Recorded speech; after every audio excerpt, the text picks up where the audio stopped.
Lui, c'est Martin Nonier. À 21 ans, il a décidé de troquer sa vie pépère, Netflix, soirée et blondinette sous la couette, contre une vie faite d'imprévus, composée d'inconfort, de maladies et d'emmerdes. Martin est ce qu'on pourrait appeler un aventurier. Après avoir voyagé aux quatre coins de l'Europe, un autre objectif fou lui est passé par la tête. Aller jusqu'en Afrique du Sud, à vélo. J'ai voulu en savoir plus. Qu'est-ce qui peut bien amener un type avec une licence en droit à se lancer de tels défis? Dans cette vidéo, vous allez avoir son interview. Pour ceux qui me connaissent, cette fois-ci, rien à voir avec le box rapping. À la place, on va parler du coût de l'aventure, de la notion de sacrifice. Pourquoi embrasser l'inconfort quand on peut faire autrement? Salut Martin.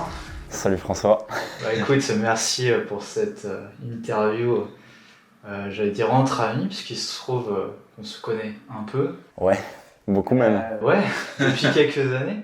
Alors je vais me permettre de te présenter, tu vas me dire si j'ai loupé 2-3 trucs. Avec plaisir. Donc tu es un grand voyageur, un amoureux de la liberté. Et alors on peut retrouver sur ta chaîne YouTube tes différents exploits. Tu as notamment fait traverser toute l'Europe de Paris jusqu'en Iran à vélo. Tu as refait avec le même moyen de locomotion, tu es allé jusqu'en Finlande. Et on ne parle pas de tous les autres trucs annexes que tu as fait, dont on aura peut-être l'occasion d'en reparler. Et tu as fait Paris jusqu'à Hongrie, si je ne m'abuse. Mais c'était pas le cas quand on s'est rencontrés pour la première fois. Je me souviens que tu étais en licence de droit, si je me souviens bien, si mes souvenirs sont bons. Ouais. Et qu'est-ce qui s'est passé en fait? Comment est-ce qu'on passe de cette vie toute tracée, parce que quand même une licence en droit, ça doit aboutir quand même à 2-3 trucs intéressants, à cette idée de vouloir traverser, d'aller à l'autre bout du monde à vélo? Ouais, c'est carrément une bonne question. J'aime bien la phrase j'aime pas trop commencer par des citations, mais en fait, je viens de lire un livre récemment de Kazantzakis, qui est un grand auteur grec, qui dit les petites vertus sont plus dangereuses que les grands vices. Et en fait, par ça, il illustre un exemple que je trouve très bon, et c'est peut-être la réponse à ta question. Je pense qu'il y a des fois où tu vois tes amis, ils ont 25 ans, 23 ans, et tu vois, du genre, ils sont employés de banque à 23 ans, ils ont la copine qui va bien, et il y a la grand-mère qui dit bah ouais, mon petit-fils c'est bien, il a réussi, etc. Tu vois.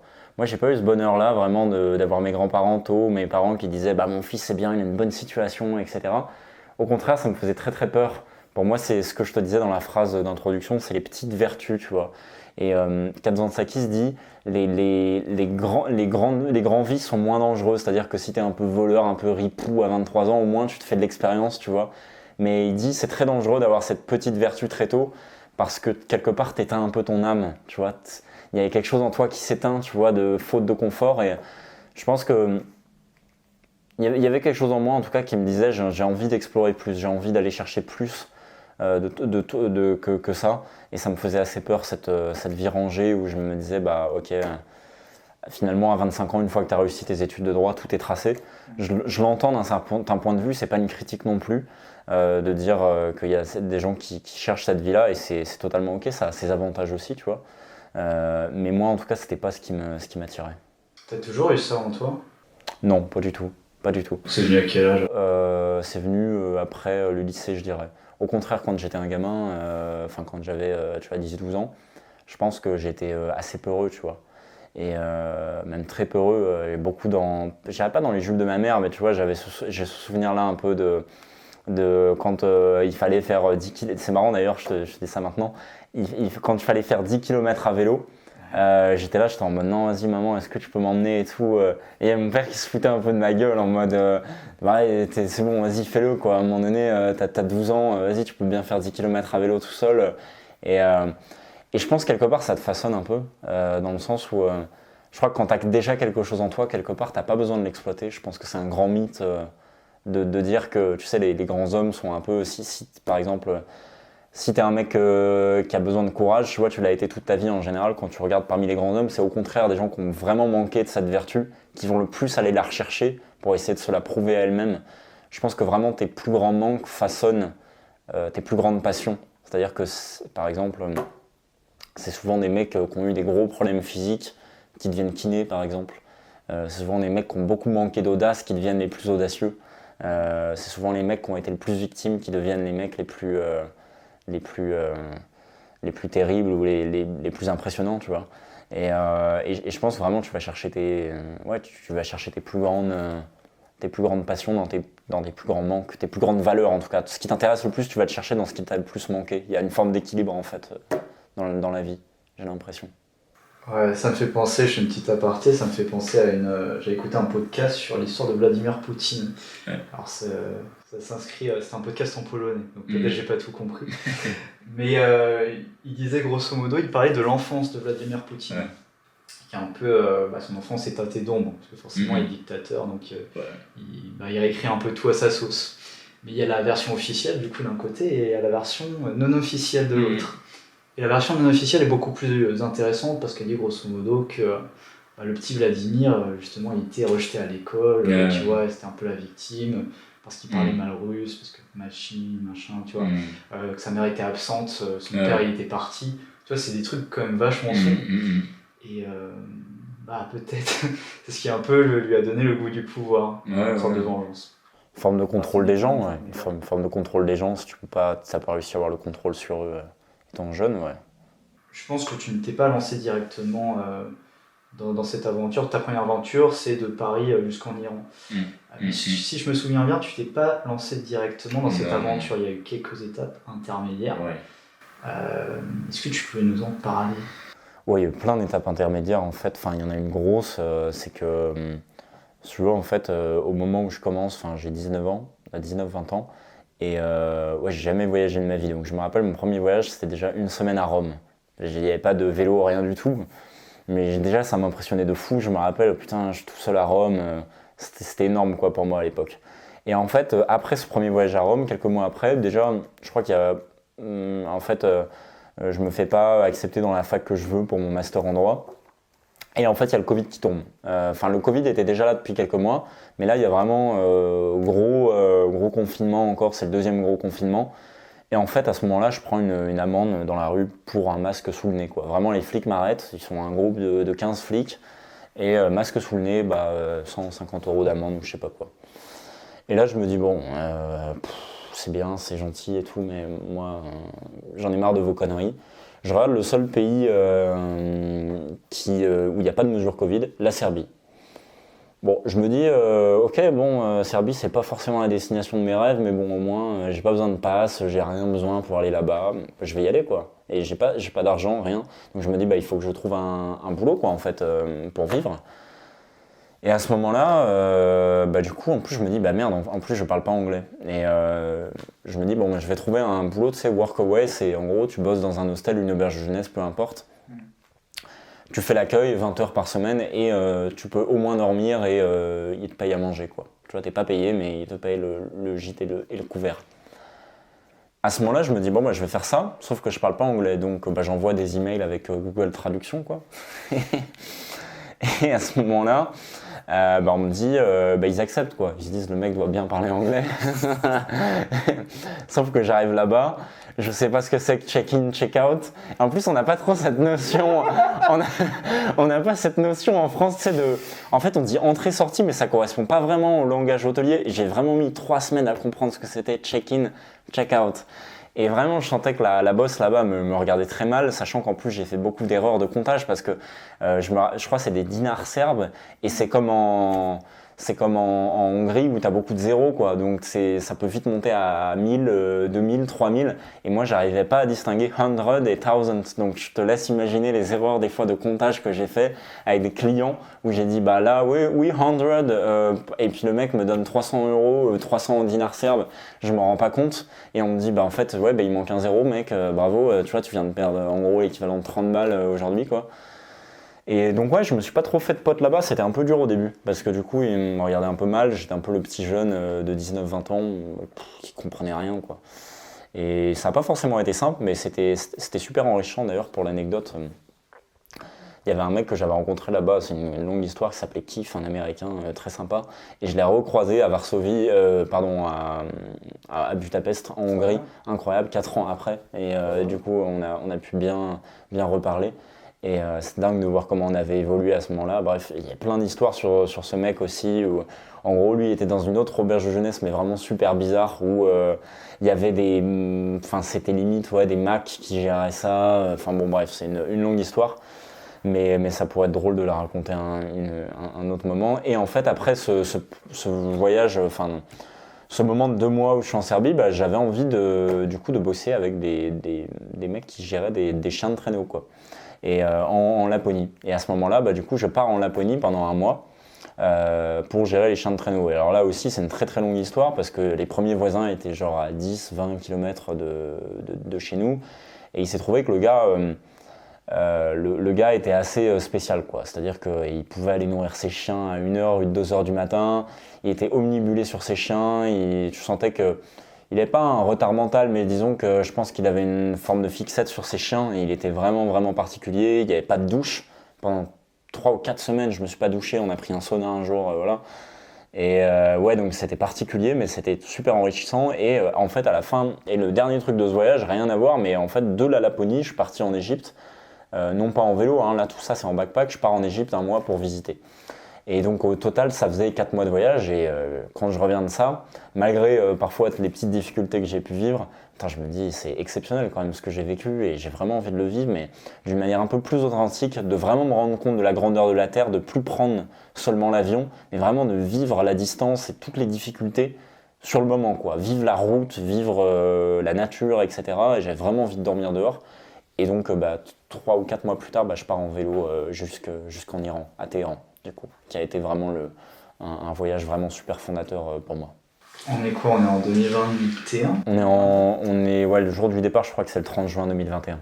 Justement, t'as un peu parlé au tout début. Moi, c'est un truc qui m'intéresse beaucoup, c'est au niveau des sacrifices à faire, au niveau du confort. Parce que je pense que tous à notre échelle, on a quelque chose à perdre. Ouais. Que ce soit des biens physiques, que ce soit le slip ou la paire de chaussettes que tu vas mettre dans ta valise, jusqu'aux relations, peut-être la petite amie, peut-être juste un statut social, sa famille, voilà, tout ça. Quand tu pars, tu sacrifies tout ça. Est-ce que ça a été dur pour toi? Et qu'est-ce que tu dirais aux gens qui en fait ont des choses à perdre, qui ont beaucoup de choses à perdre? Est-ce que c'est une excuse pour toi? Est-ce que tu les comprends? Ça dépend sur quel plan. Mais je pense que quand on a vraiment beaucoup de choses à perdre et qu'on perçoit, en tout cas qu'on a la perception qu'on a beaucoup de choses à perdre, peut-être qu'on n'est pas forcément au bon endroit. Dans le sens où je crois que si vraiment quelque chose te passionne, en fait, tu vois pas vraiment ça comme des sacrifices. Tu vois. Moi, par exemple, j'ai jamais vraiment vécu comme un sacrifice ou comme chose de. Bien sûr, ça peut être super difficile parfois de faire une journée de vélo sous la pluie complète ou dans des conditions très très difficiles. Ça peut être vraiment dur. Mais ça n'a jamais été une souffrance vraiment. Là où quand quelque chose t'est imposé, c'est une vraie souffrance, tu vois. Si c'était imposé, si je l'avais pas choisi, ça aurait été une souffrance. Maintenant, est-ce que ça peut être difficile pour certaines personnes? Par exemple, tu as une famille ou tu as une copine. Ouais, clairement. Clairement. Peut-être qu'on y reviendra, mais moi, ça m'est arrivé avec des copines par rapport un peu à mon style de vie. Ouais. À un moment donné, tu te poses la question et tu te dis, ah, ouais, effectivement, malgré ma passion, tu vois, les deux sont difficiles à tenir, tu vois. Quand t'es parti 2, 3 mois, voire plus, tu vois, il y a un petit truc en mode, qu'est-ce que je fais, quoi. Et je pense que la seule question à se poser par rapport à ça, c'est, ok, se mettre dans la peau de ses 80 ans et de se dire, ok, si je devais vivre cette situation à 80 ans, comment j'aurais pris cette décision, quoi. Enfin, sur quoi j'aurais été fier par rapport à ça. Mais si tu peux développer par rapport à un secteur de vie, toi qui te parle le plus ou qui peut parler le plus à ton audience, ça peut être pertinent, tu vois. Non, mais c'est vrai que je pensais aussi, effectivement, tu parles beaucoup des relations sociales. Euh, J'avais aussi comme idée au niveau du confort. Tu vois que par exemple là, on est dans une maison au chaud, il fait peut-être quoi, 3 degrés dehors, on a de l'électricité et on a de l'eau, enfin tu vois, on a tout ça. Quand tu pars en voyage, t'as rien de tout ça. Et c'est pour ça que c'est la notion de sacrifice, c'est vraiment, tu abandonnes en fait le confort, même le confort de ta couette, pour les emmerdes, le froid ou le chaud, les maladies, pour la liberté. Peut-être comment est-ce que tu as pu gérer ça? Mais pour moi, ça, tu vois, typiquement, c'est pas un sacrifice. C'est-à-dire que vraiment, si t'aimes ça, je pense même que tu le fais pour ça, en fait. C'est-à-dire que là où toi, peut-être, tu perçois que c'est un sacrifice parce que c'est pas quelque chose qui te parle plus que ça, parce que c'est pas tes valeurs principales, tout simplement. Tu vois, si par exemple, je prends le parallèle du scrapping, moi, tu vois, le fait d'aller sur des pages internet toute la journée, etc., de scraper des sites pour revenir à ce que tu fais, pour moi, tu vois, c'est un sacrifice incroyable, vraiment, de me lever et de rien que de faire 2 heures là-dessus. Parce que c'est pas dans mes valeurs principales, tu vois, et c'est ok. Mais quand c'est dans tes valeurs principales et que vraiment, et je pense que c'est ça, en fait, on parle beaucoup de talent, etc. Moi, je pense que le vrai talent, en fait, tout le monde, effectivement, a un talent. Et le talent, c'est pas genre, t'as un don particulier, c'est en fait, t'es capable de supporter, dans un domaine précis, beaucoup plus d'inconfort que la majorité des gens. Et ça, tout le monde là, tu vois, dans un domaine précis, t'es capable de supporter beaucoup plus ce que les autres perçoivent comme un inconfort que toi. Et donc, moi, j'irais même plus loin. Je pense que quelqu'un qui, quelqu'un qui en fait verrait ça comme un inconfort, je pense qu'il faut ou un gros sacrifice en tout cas, je pense qu'il faut qu'il change de voie. Dans le sens où, en fait, tous les mecs qui sont allés loin là-dessus, non seulement ils voyaient pas ça comme un gros inconfort, mais en plus, je pense qu'ils le faisaient pour ça. C'est-à-dire que pour aller en Iran à vélo et faire 8000 km comme ça, si tu le fais pour raconter à tes potes que tu l'as fait ou raconter à ta copine que tu l'as fait, je pense que vraiment tu as tout faux et tu vas vivre des moments qui vont être horribles. Mais et la vérité en fait c'est que quand tu fais un truc comme ça, en fait tu le fais pour chaque jour justement au jour le jour avoir le plaisir de peut-être te lever dans un endroit que tu connais pas, tu vois, ce qui peut paraître extrêmement inconfortable pour beaucoup de gens. Tu le fais pour le plaisir de tous les matins, peut-être ressentir un peu le froid. Mais tu vois, ça dépend ce que tu mets derrière. Peut-être que moi, ça me parle plus parce que justement, je l'ai peut-être pas assez ressenti, cette notion d'aventure. Et donc, quand je ressens ce froid-là ou quand je ressens ça, je me dis putain, je suis en train de progresser. Alors que quelqu'un qui n'a pas vécu ce que j'ai vécu, peut-être étant gamin, va se dire c'est juste pourri, quoi. Juste, voilà. Et tu vois, on parle beaucoup de mental en fait. Moi, j'y crois pas. Je crois pas au mental. Je crois pas qu'il y ait des gens qui soient naturellement comme ça, doués d'une capacité hors du commun à supporter tout. Je pense que tu mets une femme, même la plus faible du monde, si tu lui dis, tu la mets dans une situation de stress, mais que tu lui dis, en fait, tu dois passer cette situation de stress où tu dois soulever une bagnole pour soulever ton gamin, mais en fait, tu serais très très surpris de ce qu'elle est capable de faire, tu vois. Parce que ça lui parle vraiment et que dans ses valeurs à elle, ça fait sens. Et c'est pareil pour le voyage par rapport à ce que tu me dis, tu vois. Tu peux supporter des conditions terribles, parfois c'est arrivé en Arménie, etc. Peut-être on pourra revenir dessus, mais si toi t'es ancré vraiment et que tu te dis, ok, en fait ça fait sens pour moi, vraiment tu le sens en toi ou pas, c'est aussi une découverte, hein, du coup tu le vois pas trop comme un sacrifice ou comme une douleur, vraiment, peut-être comme un sacrifice, mais en tout cas pas comme quelque chose qui est associé à de la douleur, tu vois. Pour moi c'est plus associé à du plaisir, de me dire, putain demain, je vais passer une nuit à -5, on va bien voir ce que ça va donner. Ça peut paraître bête, mais c'est vrai. C'est marrant, quand tu avais parlé de la meuf qui peut soulever une bagnole, c'est un vrai exemple ça, je crois, non? Ouais, c'est un vrai exemple. Ouais, il y a deux nanas qui avaient soulevé un tracteur pour sauver leur père, non? Ouais. C'est pas ça Je sais pas, mais peu importe, tu vois, c'est plus le côté, tu vois, tu peux vraiment te dépasser si t'as quelque chose qui fait sens pour toi, quoi. On va revenir au niveau de la notion de plaisir, parce qu'effectivement, on comprend un peu la notion des sacrifices. Mais on va peut-être avancer un petit peu parce qu'il n'y a pas que ton voyage jusqu'en Iran, tu as fait plein d'autres choses. Ouais. J'aimerais qu'on ait le temps aussi d'en parler parce que c'est tout aussi passionnant. Mais là, donc tu as fait un voyage de 8000 km de Paris jusqu'en Iran. Donc il y a aussi des choses plaisantes là-dessus. C'est-à-dire qu'effectivement, tu as pu bivouaquer, tu as pu juste dormir sous la tente au clair de lune. Mais parfois, souvent, tu as rencontré des gens qui ont pu t'inviter même à bouffer, à dormir, j'imagine, chez eux, etc. Est-ce que parmi toutes ces rencontres, s'il doit en rester qu'un, lequel est-ce que tu choisiras? C'est toujours difficile, mais je vais pas faire mon... J'aime pas les gens qui disent « Ah, on peut jamais distinguer et tout ». Je vais t'en prendre un. Moi, je dirais quand même Mito. C'était parce que c'était le premier en fait. C'était en Hongrie, c'était le premier qui m'a accueilli et un accueil assez extraordinaire, tu vois. Je laisserai les gens regarder dans le film s'ils veulent. Mais ouais, c'était extraordinaire. Ouais, Ouais. Pour les gens du coup qui regarderont, en fait, quand je suis parti en Iran, le premier mois j'étais un petit peu timide quoi, donc les gens enfin, quand t'es un peu timide, tu vas pas trop vers les gens, c'est un peu compliqué, donc jusqu'à la Hongrie, je rencontrais des gens qui parfois m'invitaient à bouffer, mais pas plus. Et en fait, quand j'arrive en Hongrie, en plus, je me sens un peu seul parce que la Hongrie, c'est très plat, c'est très long. Il n'y a pas beaucoup de variété au niveau des paysages, etc. Et à la fin de la Hongrie, en fait, je rencontre ce mec de 93 ans qui s'appelle Mito. Et en fait, je le vois, je m'arrête et il parle pas un mot d'anglais, quoi, pas un mot de français, quoi que ce soit. Et en fait, d'un signe, il me dit viens, comme ça, avec un grand sourire. En fait, il était au téléphone avec son neveu qui s'appelait Peter. Et en fait, ce neveu était français. Et le plus dingue dans cette histoire, c'est qu'il avait aucun moyen de savoir que j'étais français. J'avais pas de drapeau sur moi, rien du tout. Et il a juste donné le téléphone en mode bah vas-y, c'est sûr, il va te comprendre, tu vois, c'est un français aussi, tu vois, mais il savait pas que j'étais français. Et donc du coup, le neveu a traduit un peu pour nous, il a dit tu peux rester dormir chez lui. Et du coup, c'est resté des super souvenirs. Et actuellement, je suis à Budapest et en fait, je suis reparti voir Mito sur le trajet et une deuxième fois, et donc c'était assez extraordinaire. Je laisserai les gens découvrir ça dans les films, quoi. Je confirme, c'est une histoire assez amusante d'ailleurs. Ouais. T'as déjà pensé à abandonner? Ouais, bien, plein de fois. Alors je sais qu'il y a un moment, c'est au moment où, je sais plus dans quel pays, où t'avais peur de pas avoir ton visa ou ton passer-aller, je sais plus exactement ce que c'était. Ouais. Est-ce que c'est le moment le plus marquant?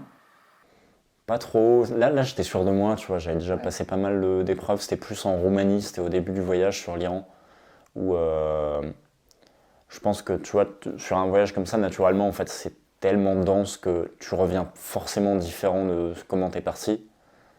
Et quand tu pars du coup sur un voyage comme ça, moi en tout cas j'étais parti à 21 ans en mode un peu gamin, quoi. Je sais pas si ça s'est vu d'ailleurs à ton niveau, je te poserai la question après, le changement ou pas. Mais tu vois, j'étais parti en mode bon vas-y, je vais faire ça en 3 mois, ça va être facile et tout, je suis fort. Et en Roumanie, finalement, je me retrouve sous 40 degrés déjà, et avec des meutes de chiens errants partout. J'avais jamais vu un pays aussi pauvre, mis à part l'Égypte, mais ça n'avait rien à voir. Je dormais tous les soirs à l'hôtel, j'étais pas en vélo. Et là, tu vois, tu te retrouves avec des meutes de chiens des fois à te faire attaquer 10 fois par jour. T'es tout seul sur des chemins des fois, tu dois te démerder avec ça. Et là, je te cache pas que pendant 2 soirs d'affilée, je me suis dit waouh. Donc je me suis embarqué. Il me reste 5000 km, il me reste au moins 3-4 mois de vélo devant moi. Les autres pays, ça va être pire. Donc je m'embarque là. Et clairement, je me rappelle la Bulgarie. J'étais tellement dans le mal et en plus je suis tombé malade en Bulgarie, je pense aussi de stress et tu vois, tu cogites beaucoup, quoi. Et donc ton physique, il est surmené déjà physiquement, tu vois, à faire 100 km par jour, mais en plus quand tu cogites, tu vois, au bout d'un moment, au bout de 2 semaines, le physique il a un peu lâché, donc j'ai été vraiment malade, très malade pendant 4-5 jours avec une très très grosse insolation. Et quand je suis reparti vers Istanbul, il me restait 500 km et franchement, je suis reparti en mode bon. Là, je sais pas, tu vois, dans le sens où est-ce que je mets le vélo à l'aéroport à Istanbul, je m'arrête, quoi. Je me suis vraiment posé cette question et j'y allais vraiment en mode. Aussi, je pense parce que c'était une très bonne idée de se dire ça parce que instinctivement, je me dis, ok, il n'y a pas 5000 km devant moi là. Là, ok, juste 500 km, essaie de faire ça, on verra bien, tu vois. Et finalement, j'arrive à Istanbul, je passe 10 jours là-bas, ça se passe bien. Je me sens encore un peu. Je sais que ce qui va m'attendre, quoi, ça va être chaud et ça l'a été. Parce que en fait, pour que les gens comprennent, quand tu voyages à vélo, en Europe, t'as juste les kilomètres à gérer. Tu vois, t'as juste les kilomètres à gérer. Mais quand tu voyages dans des pays comme la Turquie, la Roumanie un peu, mais la Turquie, l'Iran, etc., t'as beaucoup de choses à gérer. T'as le fait que tu connaisses rien à la langue, t'as le fait que les gens, tu connaisses pas leur code culturel, t'as le fait que parfois tu tombes sur des gens qui sont juste en mode des flics, tu vois, qui sont un peu malveillants, il m'est jamais rien arrivé de grave, hein, je précise. Mais voilà, tu dois faire gaffe à tout. Et en fait, ça devient tellement plus que du voyage à vélo. Et si de base, t'es déjà un peu tendu, si de base, t'as déjà un peu peur, ça ne fait qu'augmenter ça, tu vois. Et donc, forcément, ça s'augmente au fil du voyage et c'est ta capacité adaptative qui se renforce au fil du temps.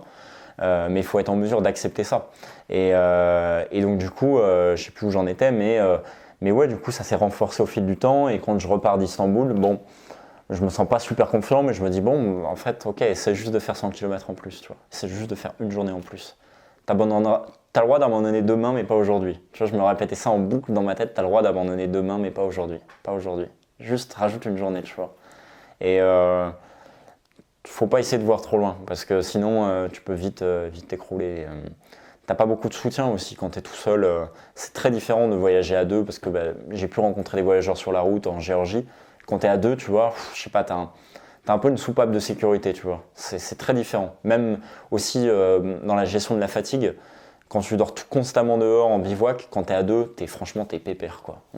Tu te sens pas tendu et tout. Quand t'es tout seul en bivouac dans la nature, t'as toujours... c'est naturel, en fait, c'est propre à l'être humain, et je pense que c'est bien comme ça. T'as toujours une oreille qui est là, quoi. Tu vois, et t'as un sommeil qui est très particulier aussi. On pourra rentrer dans les détails, mais... c'est comme si tu dormais pas vraiment, tu vois. Alors je me sens super en forme parce que je pense que je suis un passionné de ça, etc. Mais tu dors pas vraiment en fait. C'est particulier, c'est-à-dire que tu dors, tu vois, quand tu rêves, mais tu as l'impression que tu peux te lever à n'importe quel moment, tu vois, sur un truc. C'est-à-dire quand tu rêves, tu as conscience de rêver en fait. Et tu sens que, lac, un phare qui va passer dans la nuit, un bruit, là, tu es debout, tu vois, en 25 secondes.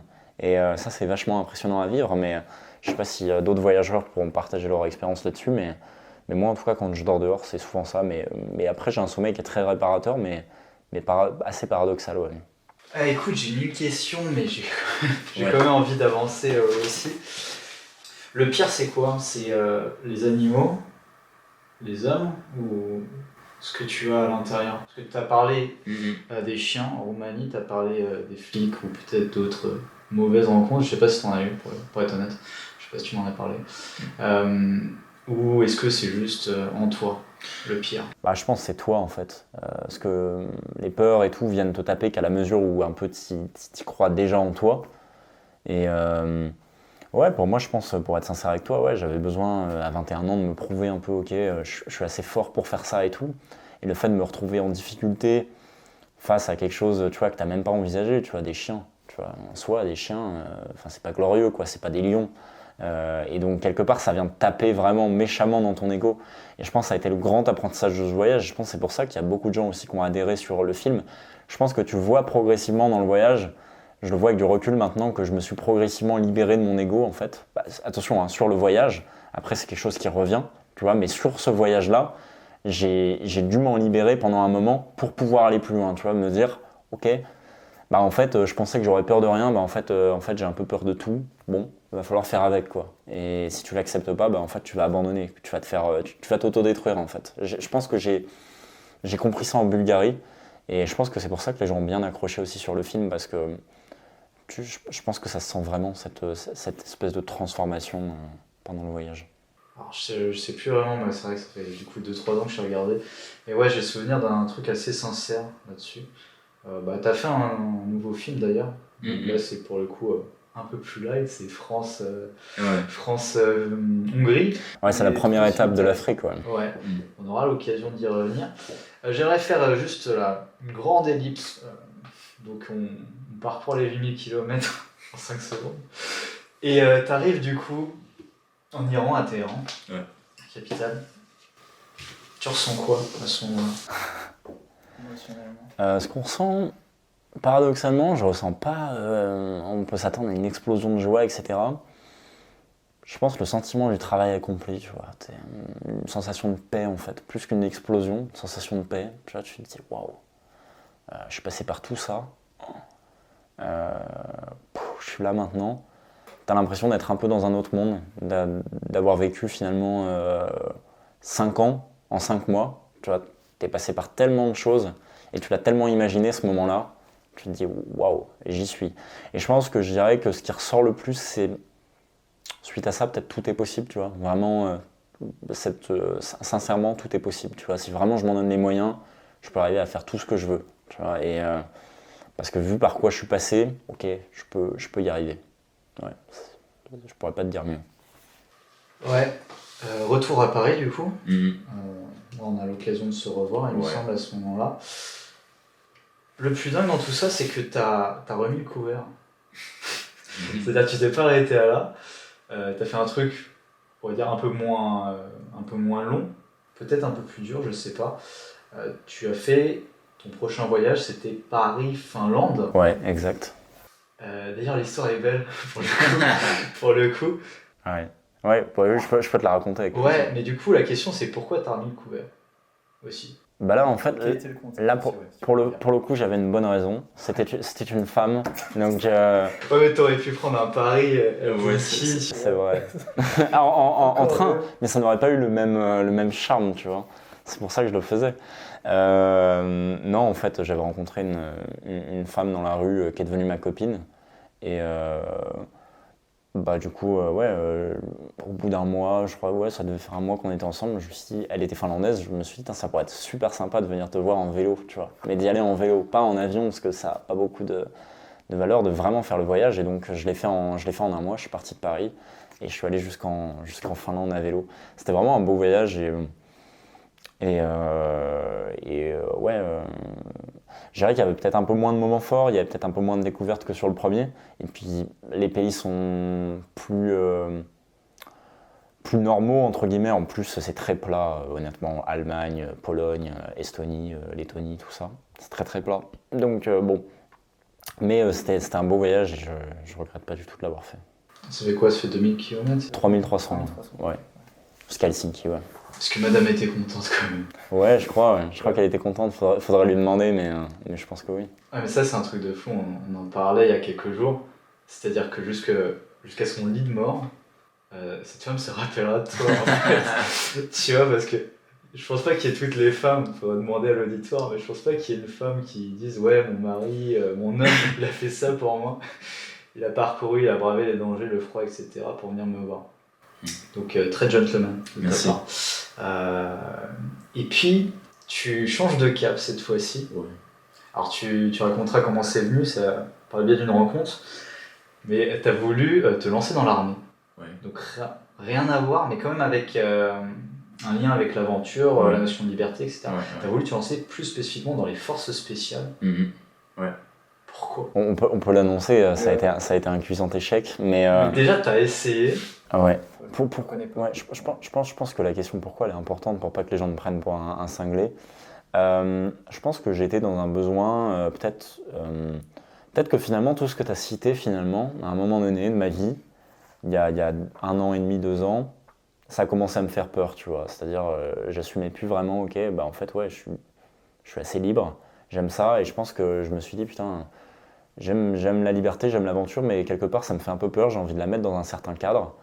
Et peut-être bah, finalement l'armée c'est le bon truc pour moi, tu vois, peut-être pour avoir tu vois cette vie dont je te parlais, tu sais, les petites vertus en mode ok, bah, au moins t'as un truc stable sur lequel ta famille peut se référer pour dire au repas de famille c'est bien, il fait un truc bien, et donc et plus spécifiquement je trouve que c'est un métier honorable, tu vois, c'est vraiment beau, tu vois, il y a quand même des mecs qui donnent leur vie pour un SMIC, quoi. Tu vois, dans les forces spéciales aujourd'hui françaises, tu peux donner ta vie, et d'ailleurs ça arrive souvent, les mecs donnent leur vie pour un SMIC. Et ça fait sens, tu vois, de servir son pays pour moi, tu vois, là-dessus. Et surtout, vu ce qu'on a vécu, nous, on fait partie quand même de la génération Charlie Hebdo, etc. D'être à l'avant-garde de ça et d'être un peu les gardiens de ça pour notre pays, en tout cas, pour moi, ça faisait sens, tu vois. Et donc, pour toutes ces raisons-là, j'ai décidé de tenter ça. C'était quelque chose qui me parlait, donc j'ai tenté ça l'année dernière. J'avais commencé l'entraînement, etc. Je partais de très très loin. J'avais des bonnes bases en endurance vu ce que j'avais fait avant, mais au niveau musculaire c'était un peu une catastrophe. Je savais pas faire une traction, pour être très clair avec toi. Et j'ai passé les sélections, donc les 2 premières sélections, c'est les sélections qui sont pas trop chères, tu vois. Genre on te fait courir, on te fait faire des tractions, après tu as un entretien. Et du coup j'ai été sélectionné pour faire un stage de 2 semaines en fait avec eux, où ils sélectionnent les gens. Et je pense qu'à ce moment-là, non seulement j'étais pas bon, j'étais pas du tout fait pour le job, dans le sens où je pense que je suis quelqu'un d'un peu naturellement désordonné déjà, un peu à fonctionner à ma manière, tu vois, sur le plan de l'organisation, etc. Et tu vois, quand tu me donnes une règle, si je comprends pas essentiellement le fonctionnement de la règle, je peux pas l'appliquer. C'est pas volontaire.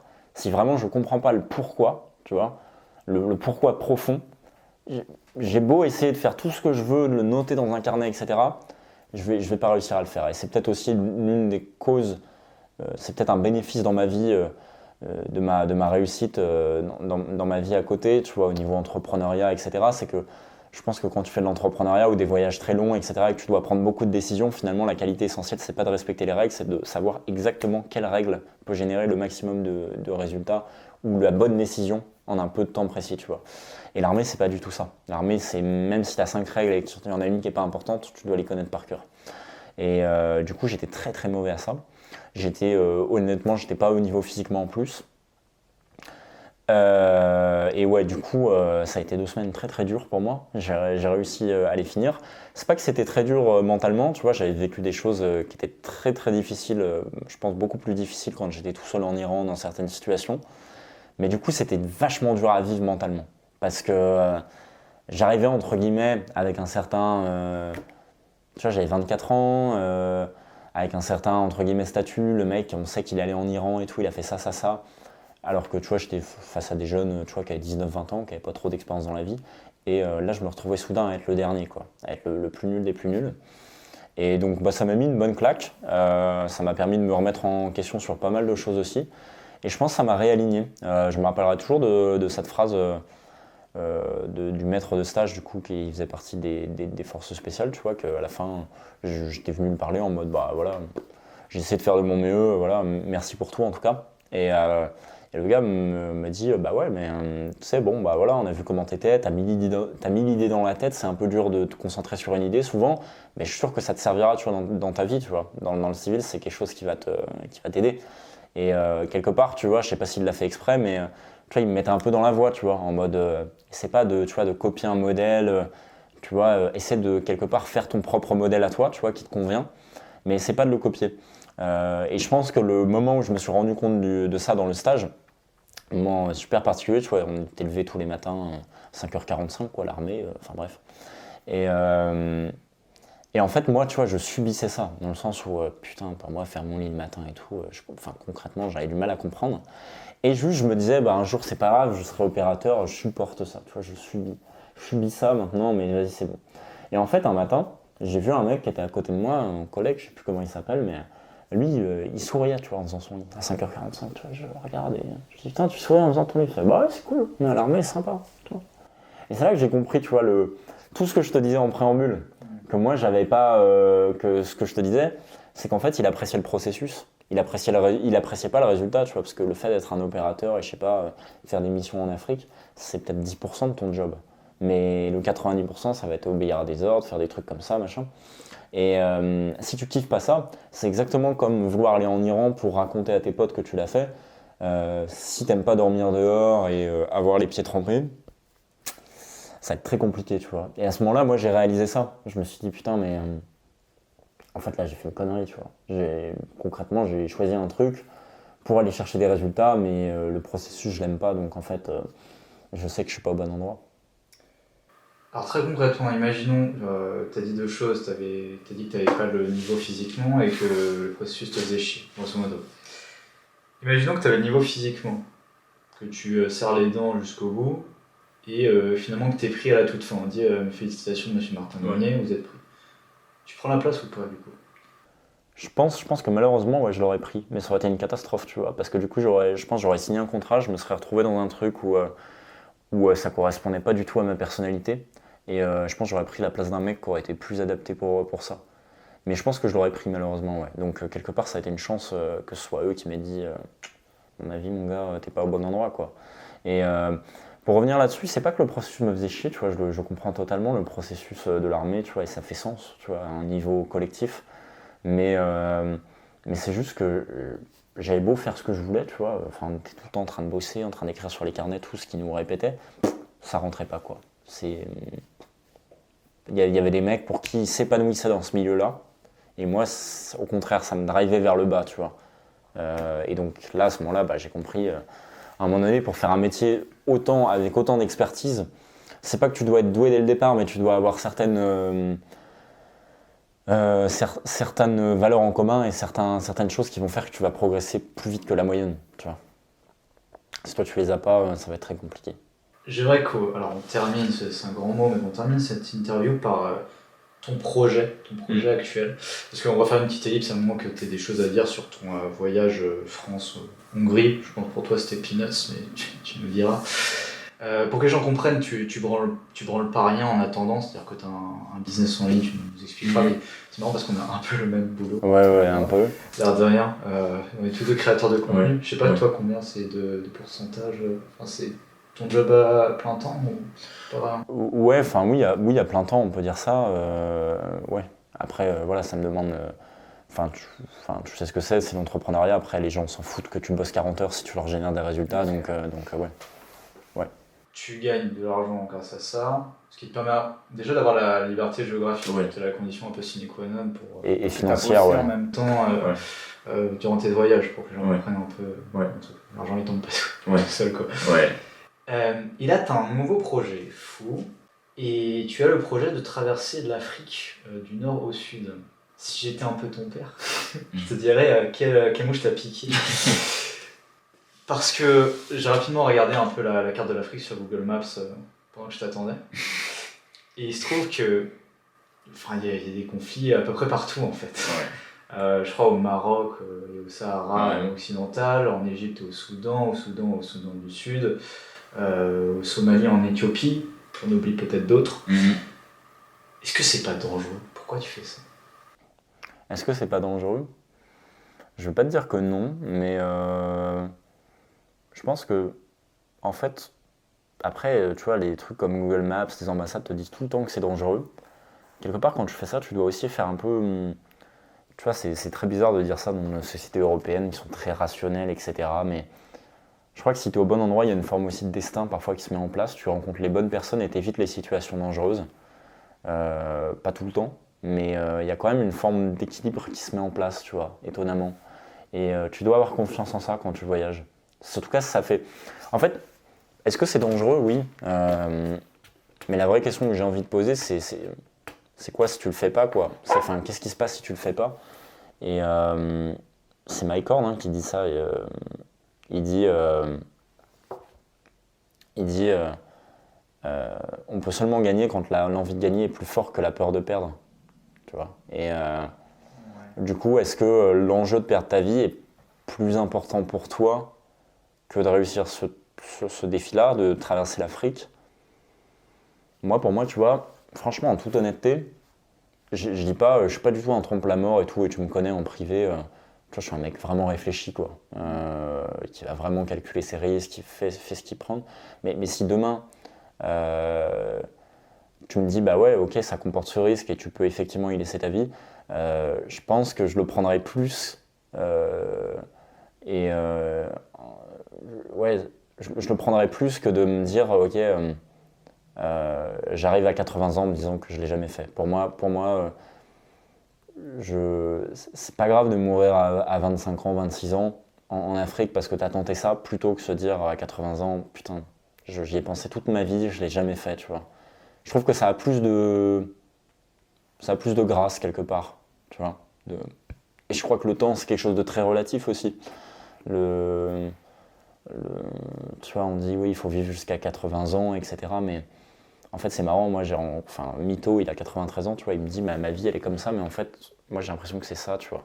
Et moi, ça m'a fait poser beaucoup de questions sur le temps. C'est quoi le temps, tu vois? En fait, quand tu vis une année de plus, en fait, mais ok, t'as 2-3 souvenirs en plus, mais finalement, parfois, quand tu vis un voyage comme en Iran, t'as l'impression de vivre 5 ans, tu vois. Et c'est quoi le temps, du coup? Tu vois, qu'est-ce que c'est vraiment? Parce que 80 ans dans l'éternité, dans ce que va vivre l'humanité, c'est tellement infime, tu vois.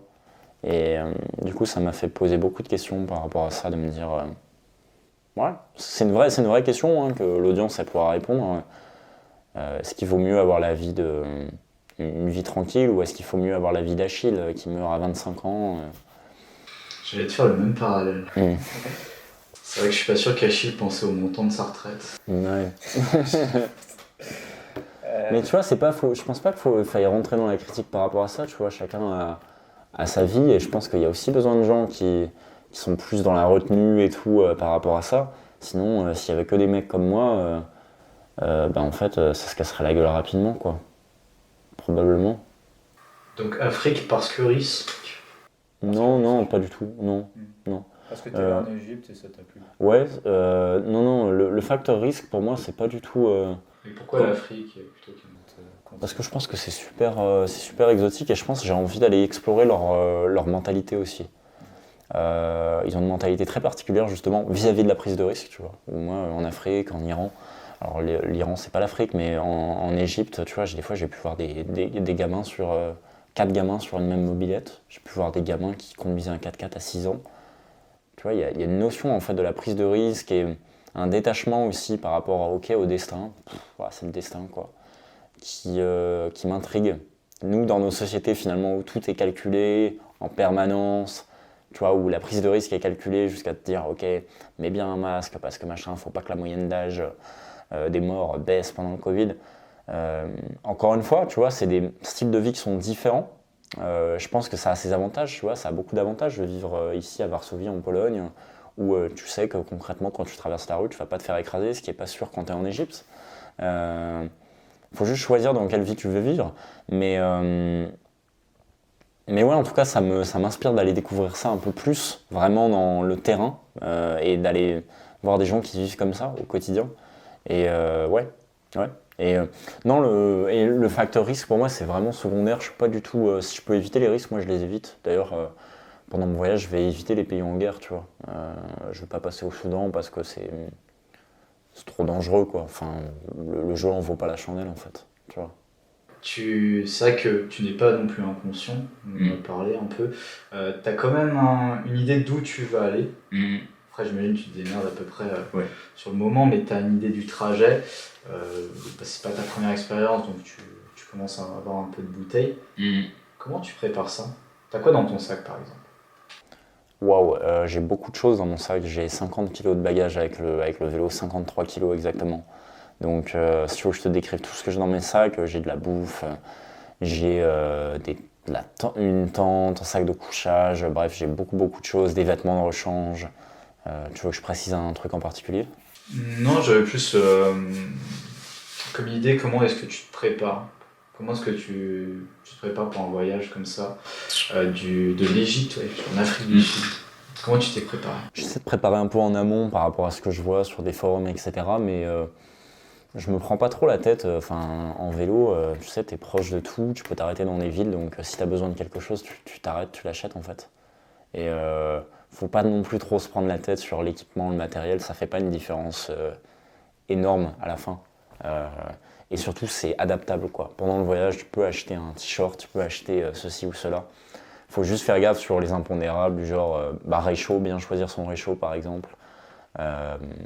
Tout ce qui va être important comme la tente, un sac de couchage, c'est pareil. Ça, c'est des choses qui vont être. En tout cas, le bon sac de couchage avec le bon niveau de température qu'on veut, ce sera peut-être pas trop trouvable en Éthiopie, quoi.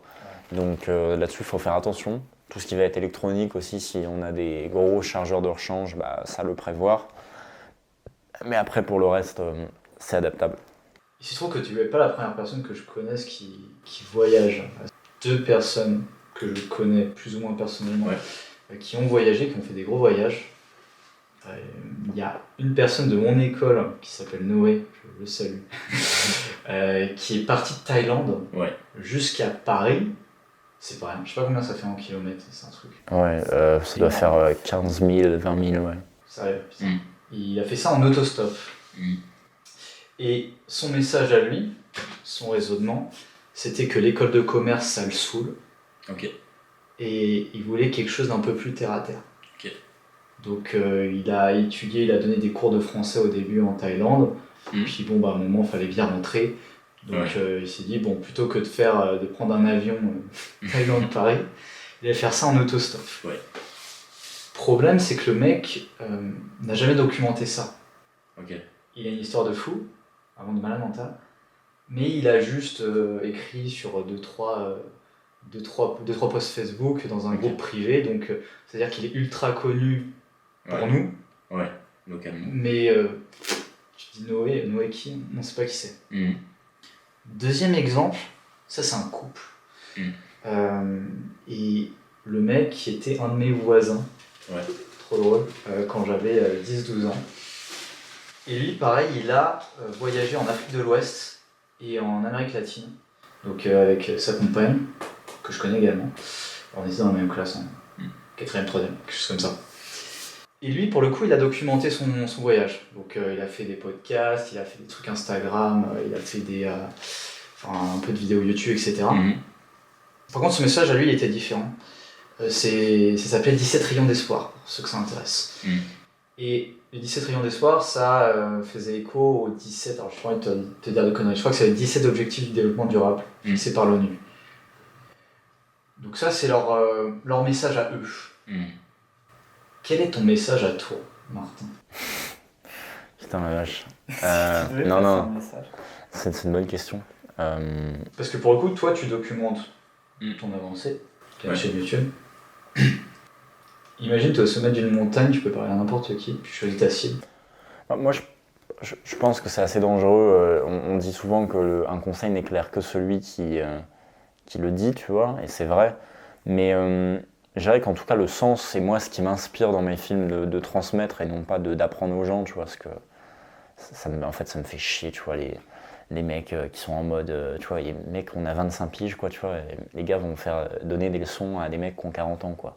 Mais moi, en tout cas, ce qui m'inspire dans le truc, c'est si tu veux, c'est l'idée de se lever chaque matin, en fait, et de pas trop savoir ce qui va se passer dans la journée, quoi.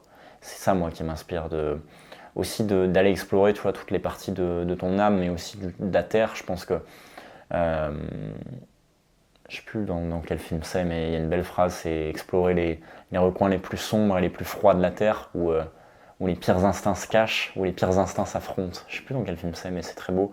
Et c'est vrai, en fait, c'est dans ces moments-là que tu le découvres le plus.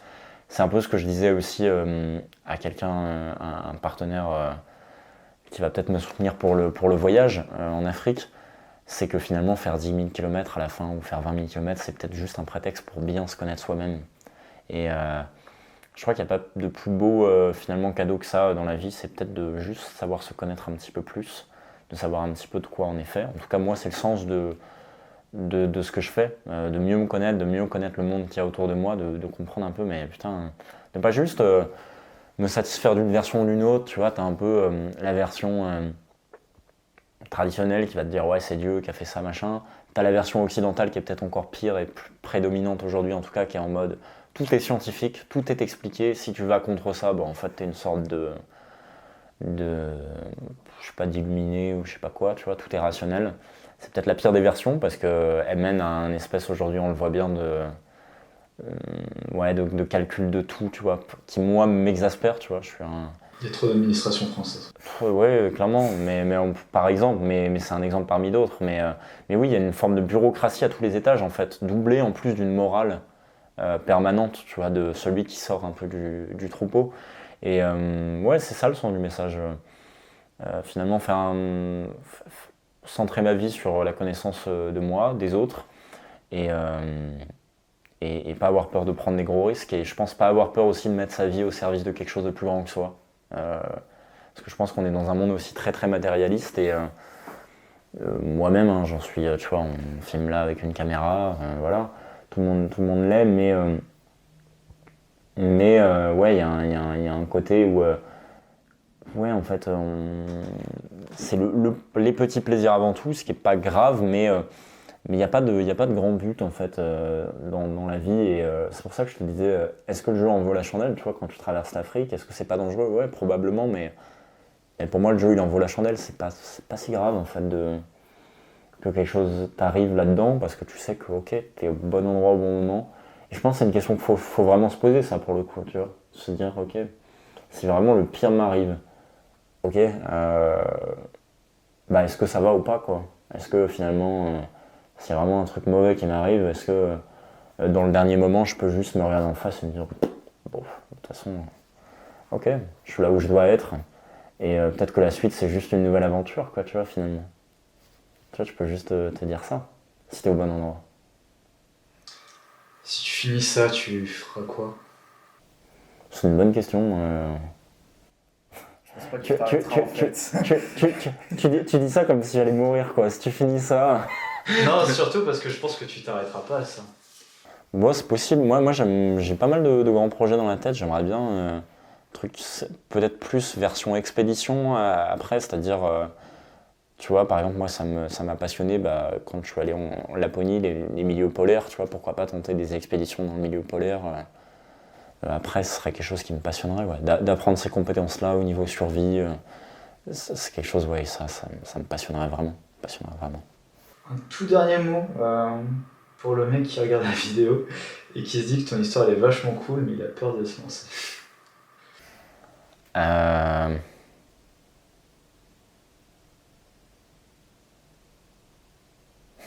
C'est pas facile, hein, de donner un conseil comme ça. Le mec il a 19 ans, il te ressemble. Qu'est-ce que je dirais, ouais, si c'était moi de 19 ans, donc là, qui était...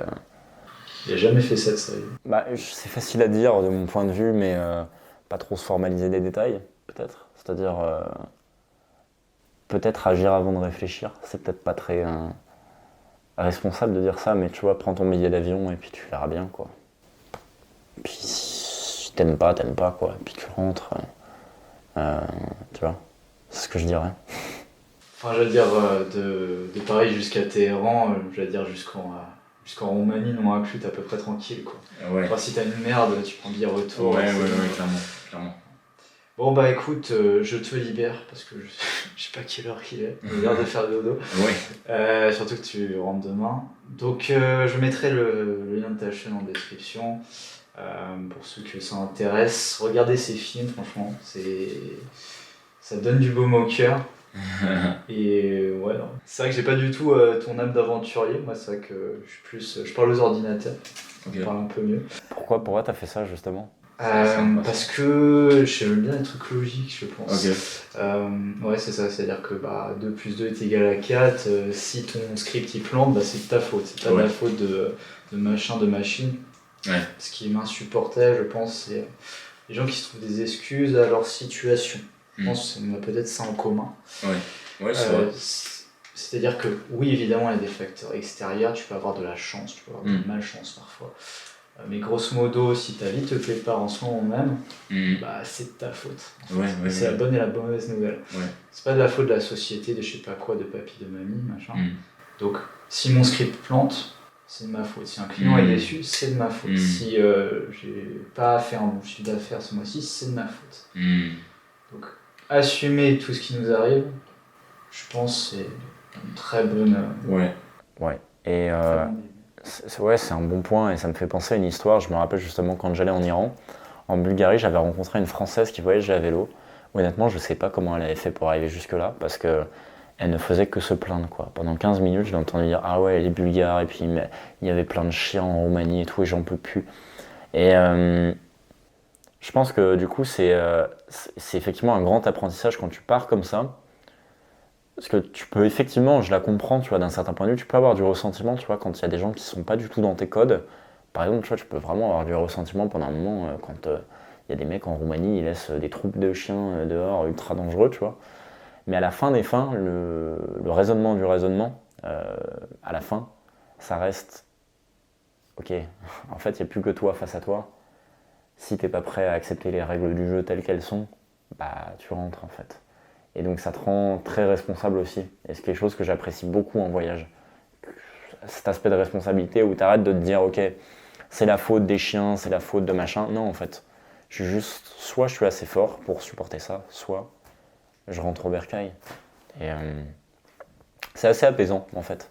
Parce qu'on est dans un monde où il y a beaucoup de possibilités quand on est là dans notre monde moderne. Et du coup... en voyage, surtout sur ce type de voyage, t'es dans des choix assez binaires en fait. Des choix assez binaires qui te responsabilisent beaucoup.